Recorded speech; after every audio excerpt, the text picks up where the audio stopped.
안녕하십니까. 저는 카이스트 문화기술대학원 박사후 연구원 이세연입니다. 이번 학술 발표대에서 세대 공감을 위한 게임 디자인 전략, 모바일 게임 유령 가족 개발 사례 연구라는 제목으로 발표를 하고자 합니다. 이 연구는 이렇게 저 외에도 8명의 공저자가 함께 했습니다. 먼저 여러분들께 여쭤보고 싶은 것이 하나 있는데요. 여러분은 가족과 함께 게임을 했던 경험이 있나요? 저 같은 경우는 어렸을 적에 다이아몬드 게임을 부모님과 재밌게 했었고요.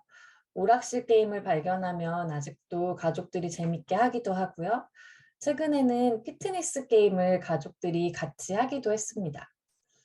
서로 다른 게임을 따로 하거나 아니면 혼자 하면 가족 간의 갈등이 일어나기도 하지만 확실히 같은 게임을 같이 하면 서로 친해지는 것 같습니다.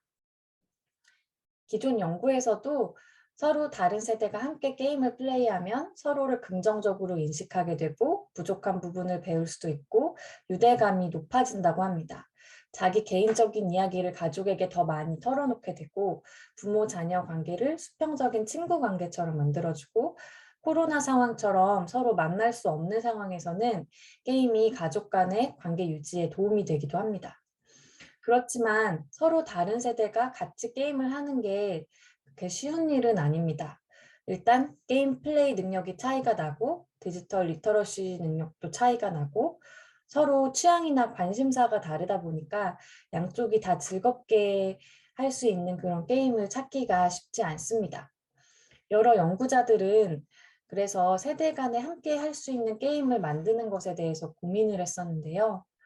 혼합 현실을 이용하거나 제스처를 활용해서 같이 몸을 움직이고 즐길 수 있는 게임이나 가족의 역사나 과거의 문화유산을 공유하면서 대화를 촉진할 수 있는 그런 게임, 그리고 쇼핑이나 숨바꼭질 같은 것처럼 일상에서 흔히 접할 수 있는 요소를 활용한 게임 등이 소개가 되었습니다. 이러한 게임을 만들고 테스트해보면서 서로 다른 세대가 함께 게임을 플레이하기 위해서는 게임을 이렇게 디자인해야 한다는 제안을 했는데요. 경쟁보다는 함께 협동해서 목표를 성취하는 게임의 컨셉이 좋다.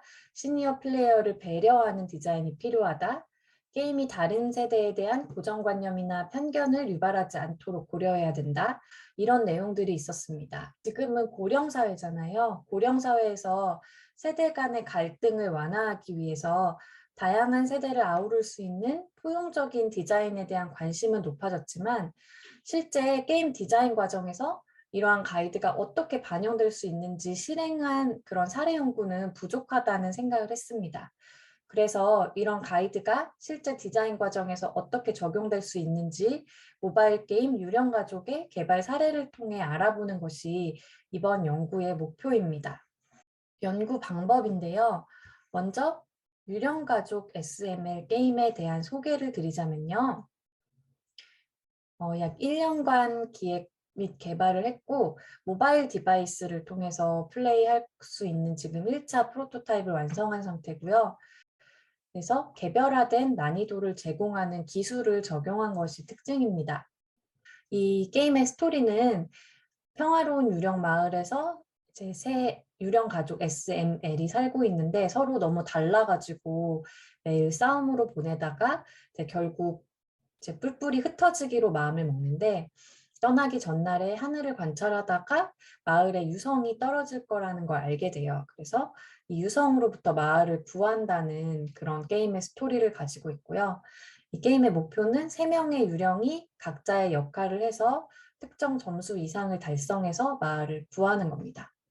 3가지 종류의 게임이 제시되는데 유형은 다르지만 버튼을 타이밍에 맞게 누르는 그런 공통된 규칙을 가지고 있습니다.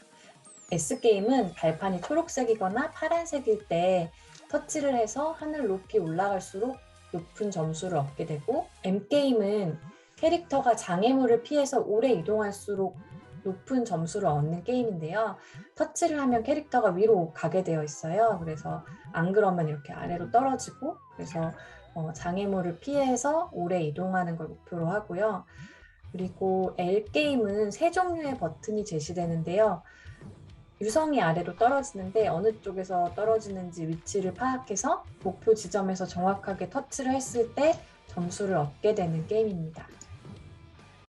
연구 결과입니다. 첫 번째는 협동적인 플레이 방식을 설계한 것입니다.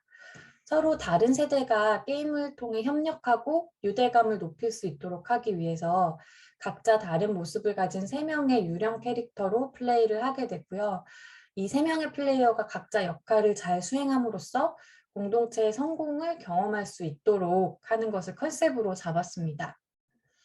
캐릭터 합산 점수를 보여줄 때는 개별 플레이어의 점수가 얼마씩인지 보여주지 않게 해서 혹시라도 있을 갈등을 예방하고자 했습니다.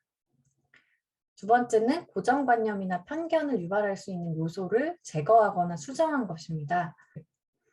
저희가 난이도 보정 기술을 적용하면서 사용자의 게임 능력을 특정을 해서 그거에 맞춘 난이도를 제공하는데요.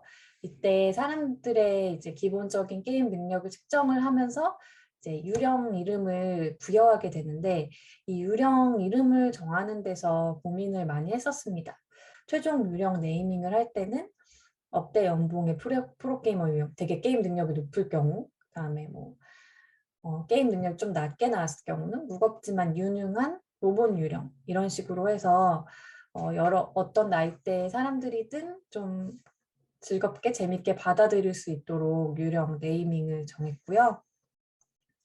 또 캐릭터를 설정할 때 이제 유령 가족 3명이 나오는데 L은 아빠, M은 엄마, S는 아이 이런 식으로 생각을 할 수가 있는데 이런 게 또 신체 사이즈에 따른 가족 역할에 대한 고정관념을 담고 있기 때문에 이런 아이디어를 지향을 하고 이 3명이 최대한 동등한 위치에 있다는 거를 보여주는 컨셉을 잡았고요. 그리고 세 번째는 시니어를 고려한 쉬운 인터페이스입니다. 그 하단의 자막 텍스트를 16:9 화면 대비해서 큰 폰트값, 화면에 42포인트로 제작을 했고요. 버튼은 모바일 환경에서 클릭이 쉽고 시니어들도 잘 볼 수 있도록 커다란 UI 디자인을 적용을 했습니다.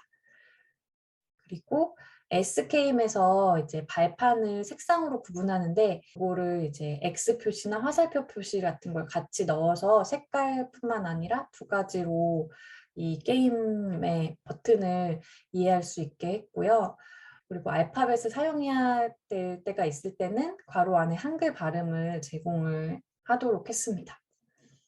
그리고 마지막으로는 초보자를 위한 배려 및 도전 성취감 높이기입니다. 디지털 게임에 익숙하지 않은 미취학 아동이나 이런 시니어들을 배려하기 위해서 게임 규칙과 인터페이스를 쉽게 만들려고 노력을 했고요. 게임의 톤에 맞도록 설명 문구를 친절한 톤으로 작성을 하고 또 튜토리얼 영상을 삽입을 해서 사용자가 게임의 이해를 할 수 있도록 도와주고자 했고요. 그리고 게임 플레이 후에 목표 점수를 넘었을 때랑 넘지 못했을 때 스토리가 다르게 나오게 되는데요. 마을을 구하느냐, 구하지 못하느냐.